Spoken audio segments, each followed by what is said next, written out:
Trouble? Yeah! Alright! Oh, this is great! Alright! Oh, this is good!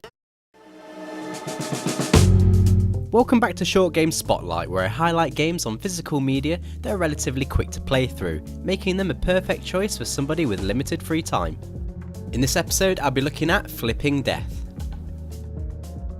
If you're looking at this footage thinking this game looks quite familiar, then you're right, as it's the newest release from gaming studio Zoink, and shares the exact same style as its previous 2013 title Stick It to the Man.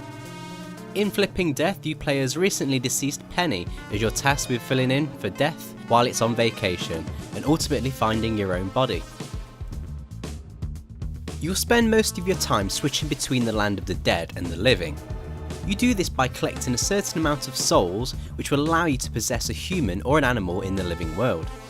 You'll be able to read their minds and also control their bodies. The knack is finding out the right person with the right ability to solve each puzzle. As Penny in the Death world, you can throw your scythe to teleport to higher areas. You can also use it as a weapon to stun certain monsters. Once you've gained possession over a certain character, you can then teleport to them in the Death world, which makes navigation a lot less lumbersome. For me, the gameplay flowed a bit better than it did in Stick It to the Man.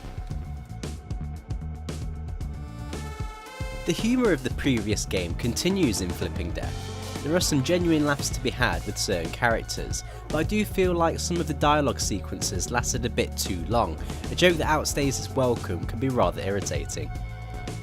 There's some great voice acting to be heard, which complements the twisted character designs.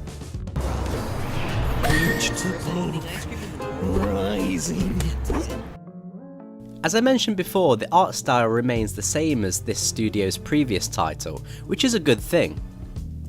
The twisted papercraft worlds are wonderfully colourful and nicely detailed. The game lets you return to previous chapters to complete any challenges you missed during your run through. Completing these challenges unlocks collectible cards featuring information on different characters in the game. They're pretty easy to complete if you feel the need to complete them all. If you were a fan of Stick It to the Man, then Flipping Death is more of the same, which is certainly a good thing.